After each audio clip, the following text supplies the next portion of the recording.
कुछ ऐसे फिल्मी गीत जिन्हें सिर्फ सिचुएशनल ही नहीं समझा जा सकता है। वो दरअसल उन मोतियों की तरह हैं जो गुज़रते वक्त के साथ साथ और भी चमकीले होते जाते हैं और उनकी चमक बनाए रखने की ज़िम्मेदारी हमारी है, क्योंकि हम उन्हें गलत गाकर या लिखकर उनके साथ नाइंसाफ़ी तो कर ही रहे हैं और साथ ही साथ उनके अल्फाज का, उनके शब्दों का अर्थ ना समझकर और संदर्भ को ना समझकर हम उनका पूरा मज़ा भी नहीं ले पाते। तो आज की गुफ्तगू एक ऐसे ही खूबसूरत नगमे और उनसे वाबस्ता अजीम फ़नकारों के नाम। नमस्कार, आदाब, सत श्री अकाल एंड हेलो। अल्फाज स्टूडियो में आपका स्वागत है। मैं हूं आपका दोस्त आलोक रंजन झा और हाजिर हूं एक मज़ेदार गुफ्तगू लेकर। चलिए इस दौर से थोड़ा और पीछे चलते हैं और उस दुनिया के, उस दौर के एक ऐसे नगमे को याद करते हैं जिसके बोल अगर गाहे बगाहे आपके कानों को छू कर चले जाएं, गुज़र जाएं तो दुनिया ही बदली सी नज़र आती है। सदाबहार नगमे जिन्हें कहते हैं, सदाबहार गीत जिसे कहा जाता है। 1960 में एक फ़िल्म आई थी, फिल्म का नाम था चौदहवीं का चांद। याद है आपको? बिल्कुल। टाइटल सॉन्ग तो आपने बिल्कुल सुना होगा, हर जगह सुना होगा, दिन भर में न जाने कितनी बार, है ना। मेन लीड में गुरुदत्त साहब थे, उनके साथ वहीदा रहमान थी और गाने खासा मशहूर हुए थे। फिल्म बहुत अच्छी थी, उस ज़माने की सुपरहिट फिल्म थी। तो आज हम जो इस फिल्म का टाइटल सॉन्ग है चौदहवीं का चांद हो, उसकी चर्चा करेंगे कि आप कैसे सुनते हैं, आप कैसे गाते हैं, क्या है जो मिस हो जाता है। तो आज आप खुद ये फैसला करेंगे कि ये जो गीत है अब तक सिर्फ आपके लबों तक ही था या फिर दिल तक भी पहुंचा था। अगर नहीं पहुंचा है तो आज हम एक एक लफ्ज़ की चर्चा करेंगे, उसके अर्थ को समझेंगे और आज के बाद से ये गीत आपके उतने ही करीब हो जाएगा जितना मेरे है। हाँ, तो मैं बता दूं कि इस बाकमाल और बेमिसाल गीत को लिखा था शकील बदायूनी साहब ने और संगीत तैयार किया था रवि साहब ने। और एक ही मखमली आवाज़ जो कि किसी सबसे ज़्यादा रोमांटिक गीत को जस्टिफाई कर सकती है। जी हाँ, मोहम्मद रफ़ी साहब की आवाज़ थी। आवाज़ है, आवाज़ तो कभी ख़त्म नहीं होती और होगी भी नहीं। तो रफ़ी साहब की आवाज़ है, शकील बदायूनी साहब के बोल हैं, संगीत रवि साहब का है और गीत के बोल चौदहवीं का चांद हो। तो चलिए सबसे पहले मुखड़े पर चलते हैं। मुखड़ा क्या कहता है? चौदहवीं का चांद हो या आफताब हो। तो पहली बात तो चौदहवीं का चांद होता क्या है? आप सबको पता है कि महीने के 14वें दिन चांद का आकार एकदम पूरा होता है, चांद पूर्ण होता है और सबसे ज़्यादा प्रदीप्त होता है, सबसे ज़्यादा रोशन होता है। तो यहाँ महबूबा को चौदहवीं का चांद कहा जा रहा है, मतलब चांद का वो स्वरूप जिसमें कि चांद सबसे ज़्यादा खूबसूरत होता है, चांद सबसे ज़्यादा रोशन होता है। तो महबूबा को ये कहा जा रहा है कि तुम चौदहवीं का चांद हो, मतलब तुम बेहद खूबसूरत हो। और दूसरा हिस्सा इस लाइन का है या आफताब हो। आफताब, आफताब का मतलब होता है सूरज। यहाँ फ है, फ के नीचे नुक्ता, आफताब। यानी कि चौदहवीं का चांद हो या आफताब हो, या तो तुम चांद का बहुत ही सबसे प्यारा वाला स्वरूप हो या सूरज हो। और दूसरी लाइन देखिए, जो भी हो तुम खुदा की कसम। चलिए मैं आपको यहाँ शब्दों के तलफ़ुज़ के बारे में भी बताता जाऊँगा। खुदा के खा के नीचे नुक्ता है इसलिए खुदा होगा। खुदा की कसम, का के नीचे नुक्ता है। कसम जो शब्द है उसका जो का है वो नुक्ते वाला है। दो उपमाएँ देने के बाद पहली उपमा तो ये कि चौदहवीं का चांद हो, यानी कि तुम चांद का सबसे ज़्यादा खूबसूरत चेहरा हो, या आफताब हो, वो नहीं तो फिर सूरज हो। पर इन दोनों में भी जब कन्फ्यूजन होता है, शकील साहब कहते हैं नहीं, तसल्ली नहीं हुई भाई, आप इससे भी ज़्यादा कहीं खूबसूरत हैं। तो फिर कहते हैं जो भी हो तुम खुदा की कसम लाजवाब हो। मतलब तुम चांद हो, सूरज हो, जो भी हो, ब्ला ब्ला ब्ला, पर मेरी जो उपमा है ना वो जस्टिफाई नहीं कर पा रही है कि तुम क्या हो, तुम इतने खूबसूरत हो। तो खुदा की कसम, भगवान की कसम, जो भी हो तुम लाजवाब हो। लाजवाब मतलब कोई जवाब ही नहीं है तुम्हारा, कोई उपमा ही नहीं है तुम्हारे लिए। बताइए कितनी खूबसूरत और प्यारी लाइन है। कभी इस नज़रिए से आपने सोचा है इसको? और ऐसी तारीफ अगर किसी महबूब की कर दी जाए तो फिर क्या बचेगा, है कि नहीं? तो ये तो शुरुआत है, आगे आगे देखिए होता है क्या। अब चलेंगे अंतरे पे। तो अंतरे की पहली लाइन देखते हैं। जुल्फ़ें हैं जैसे कांधों पे बादल झुके हुए। जुल्फ़ें यानी लटें, बालों की लटें, हैं जैसे कांधों पे बादल झुके हुए। यानी कि काली लटें जो है ना, जब वो कांधों पे आ रही हैं तो ऐसा लग रहा है कि जैसे बादल जो है उनके कांधों पे झुके हुए हैं। तो पहला शब्द है क्या? जुल्फ़ें, नुक्ते वाला ज़ है, और फ़ें नुक्ते वाला फ़ है ना। जुल्फ़ें हैं। बहुत जगह प्रॉब्लम ये होती है ना कि हम है कहाँ बोलें, हैं कहाँ बोलें, ये समस्या भी है। खैर इसके लिए एक और एपिसोड अलग से लेकर आएंगे, पर मैं बता दूं यहाँ जुल्फ़ें हैं, क्योंकि जुल्फ़ें क्या है ना, बहुवचन है, प्लूरल है। जुल्फ़ नहीं कह रहे ना, जुल्फ़ें कह रहे हैं, इसलिए हैं होगा। जुल्फ़ें हैं जैसे कांधों पे बादल झुके हुए। आगे की लाइन देखते हैं। आँखें हैं जैसे मय के प्याले भरे हुए, है ना। आँखें, आँखें के खा में नुक्ता नहीं होता है, तो ज़बरदस्ती का नुक्ता नहीं लगाइएगा, मतलब पे आते हैं अभी। आँखें हैं जैसे मैं कहते हैं शराब को, है ना, के प्याले भरे हुए। जो जाम होता है, जो शराब के प्याले होते हैं, उसमें जब शराब भर दी जाती है तो उसको देखकर जो माहौल बनता है ना, वो जो खूबसूरती आती है ना, तो उससे तुलना की गई है आँखों की। कि आँखों को देख के ऐसा लग रहा है कि बस एक प्याला है खूबसूरत सा, उसमें जो है शराब भर दी गई है कि नहीं। आँखें हैं जैसे मय के प्याले भरे हुए। देखिए यहाँ शराब की बात तो हुई, पर जो थर्ड लाइन है उसमें देखिए कितना अच्छा उन्होंने जस्टिफिकेशन दिया है कि मस्ती है जिसमें प्यार की, तुम वो शराब हो। सबसे ज़्यादा जो मस्ती होती है ना, वो किसी बनावटी शराब में या फिर किसी लिक्विड में नहीं होती है, वो आपके जज्बात की मस्ती होती है।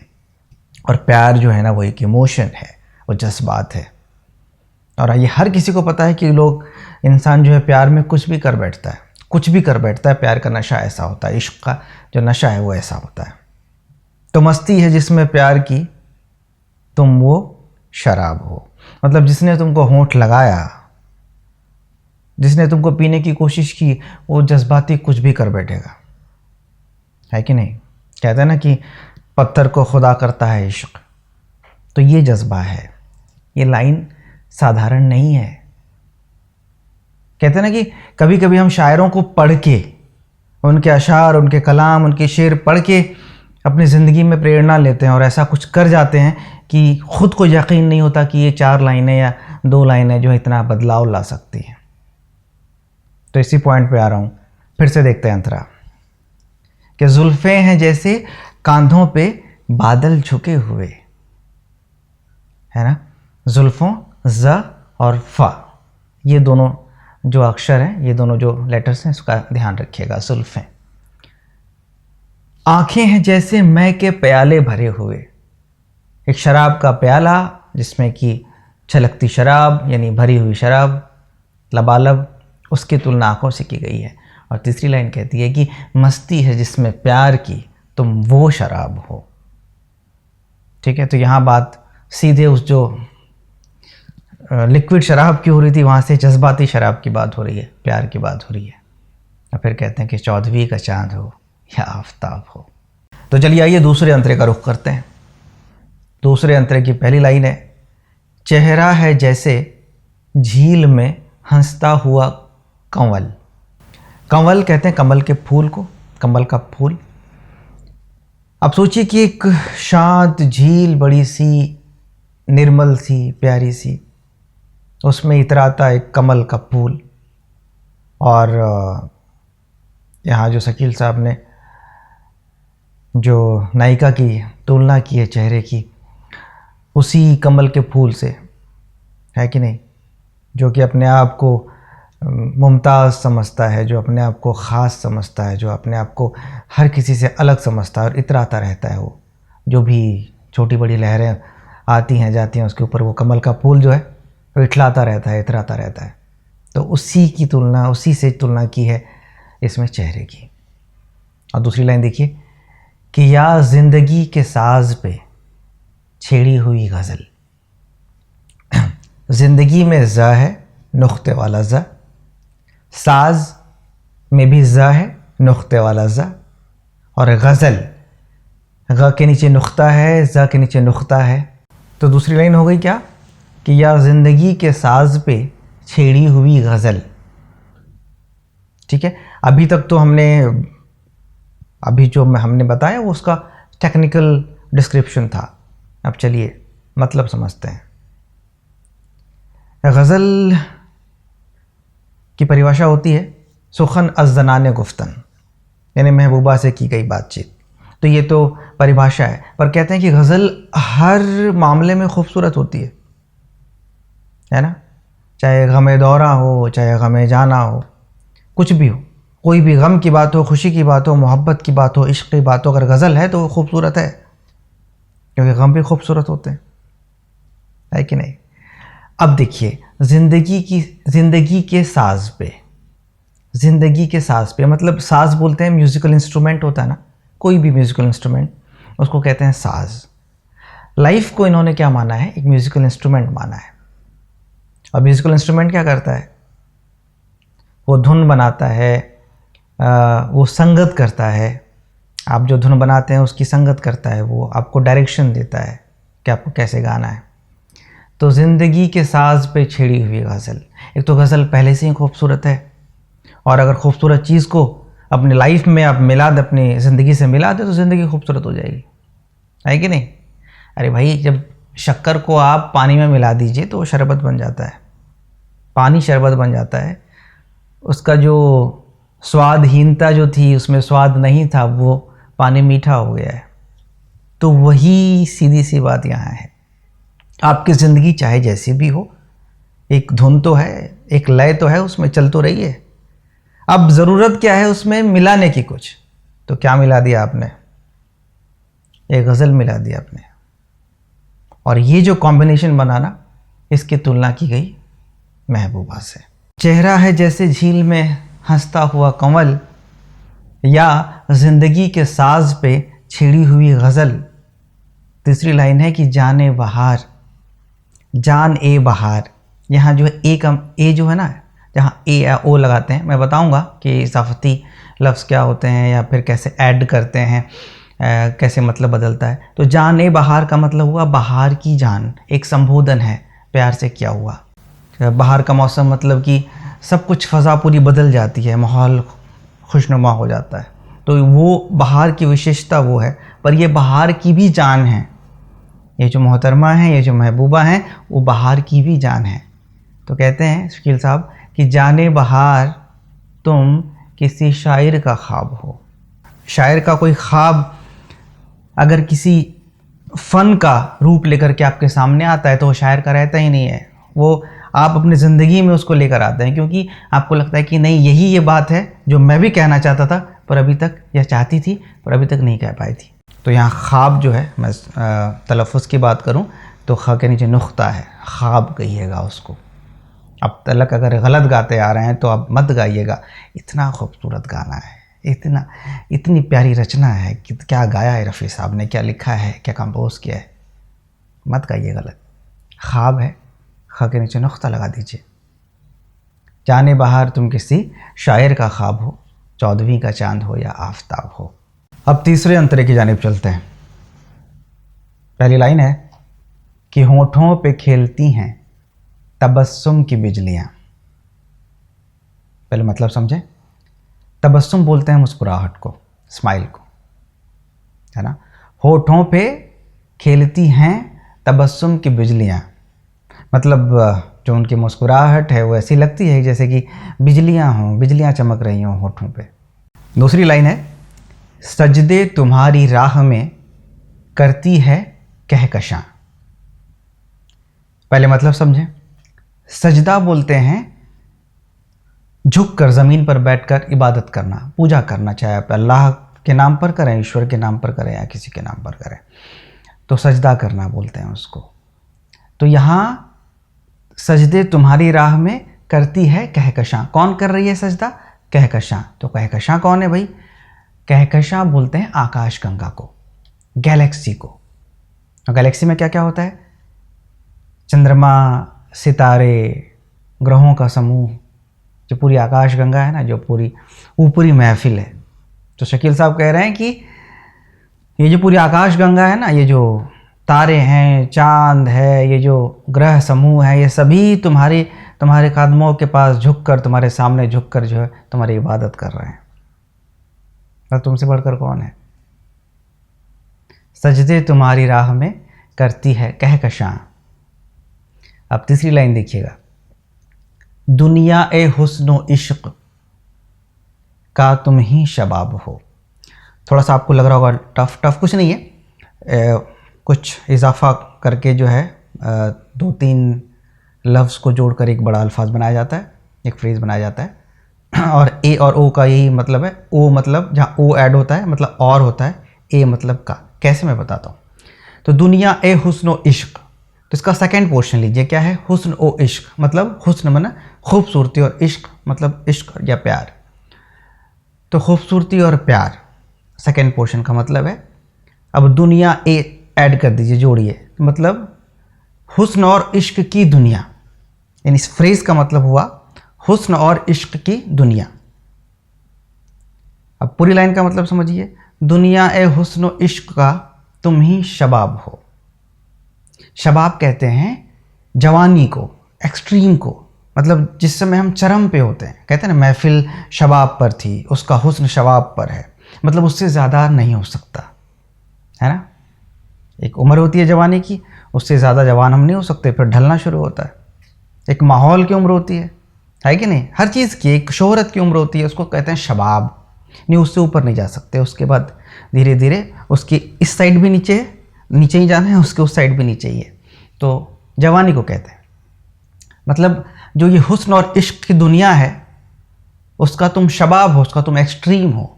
तो चलिए अब तलफ़्फ़ुज़ के लिहाज से बात कर लेते हैं, क्योंकि अल्फाज स्टूडियो का मकसद यही है कि आप तक सही शब्द पहुँचे। होठों पे खेलती हैं तबस्सुम की बिजलियाँ। तो यहाँ हैं क्यों?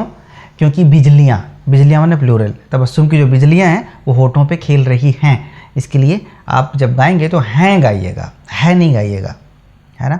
दूसरी लाइन कहती है, सजदे तुम्हारी राह में करती है कहकशां। कहकशां जो है एक वचन है, इसके लिए जो शुद्ध लाइन है, जो सही लाइन है वो है, सजदे तुम्हारी राह में करती है कहकशां, है ना। और तीसरी लाइन जो है, दुनिया ए हुस्न इश्क। पहले तो ए कहाँ लगना है, ओ कहाँ लगना है, ये याद रखिएगा। दुनिया ए हुस्न ओ इश्क, इश्क के का में नुक्ता है, शबाब में तालब विषय है। तो तलफ़्फ़ुज़ में इतना ध्यान रखना है। होता क्या है कि ऑर्केस्ट्रेशन और माहौल और इन सब में ना, जब कोई सिंगर और ऊपर से गाना इतना मशहूर होता है ना, कि जब वो गाना शुरू करता है तो आप तो बिल्कुल भाव विभोर हो जाते हैं। आप ध्यान ही नहीं देते वो क्या गा रहा है, तो वो हैं गा रहा है कि है गा रहा है, कहकशां गा रहा है कि कुछ और गा रहा है, या फिर और भी कोई शब्द को कुछ और गा रहा है, तो आप उतना गौर नहीं करते। पर ज़रूरत है गौर करने की। एक और बात कि अगर आप गाते हैं, गाने के शौकीन हैं, या फिर अच्छे सिंगर हैं, एस्टेब्लिश्ड हैं, प्लेबैक सिंगर हैं, कुछ भी हैं, अगर आपको इन गानों को गाना हो तो कभी भी सिर्फ इंटरनेट पे के भरोसे लिरिक्स को ध्यान में मत रखिएगा, क्योंकि उसमें गलतियां होती ही होती हैं। जो भी अपडेट करता है, ये कोई गारंटी नहीं है, कोई ज़रूरी नहीं है कि वो उसको नॉलेज हो, उसको जानकारी हो, वो भी कहीं से उठा के डाल देता है। इसके लिए बेहतर ये है कि आप कोई स्टैंडर्ड किताब लेके आएँ, या फिर जो गाने सुनते हैं आप सुनिए ना। मैं कहता हूँ रफ़ी साहब का गाया हुआ जो गाना है उसको आप सुनिए, गौर से सुनिए, ध्यान से सुनिए, और मैंने जो बातें कही हैं उसको दिमाग में रखिए। उसके बाद नोट डाउन कर लीजिए अभी से कि नुक्ता कहाँ लगना है, नुक्ता कहाँ नहीं लगना है कहाँ बोलना है कहाँ बोलना है, उस हिसाब से गाइए। आज का ये चलन हो गया है कि किसी भी बड़े फनकार का जन्मदिवस हो, उनकी पुण्यतिथि हो, तो एक जो है ना श्रद्धांजलि का, एक ट्रिब्यूट का जो प्रोग्राम वो लोग करते हैं, पर उनको ये पता ही नहीं है कि जो हम गाने जा रहे हैं वो गलत गा रहे हैं। अब शकील साहब के नाम से प्रोग्राम हो रहा है, उनका लिखा हुआ गाना गलत गा रहे हैं।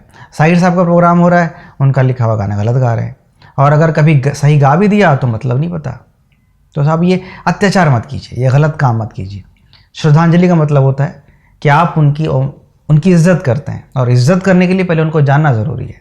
आप कैसे श्रद्धांजलि दे सकते हैं? गलत कर रहे हैं ना आप।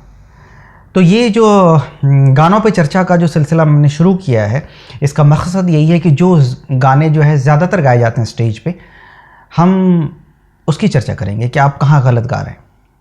आप खुद से जो है सेल्फ असेसमेंट करिए, आप अपना मूल्यांकन खुद करें। और भी कोई दिक्कत आती है तो आप हमें मैसेज कर सकते हैं, ऑफ कोर्स, या आपका ही चैनल है या। तो आज के लिए बस इतना ही। अपने दोस्त को दीजिए इजाज़त, लेकिन इजाज़त लेने से पहले एक एहसान कर दीजिएगा। एहसान ये है कि आप सबसे पहले तो सब्सक्राइब कर लीजिए इस चैनल को, इसके वीडियोस को शेयर करिए, लाइक करिए, कमेंट करिए, दूर दूर तक पहुंचाइए। और वो जो बेल का बटन है, जो घंटे का निशान है, उसको ज़रूर प्रेस कर दें, जिससे कि हमारे अपडेट्स आप तक तुरंत पहुंच जाएं।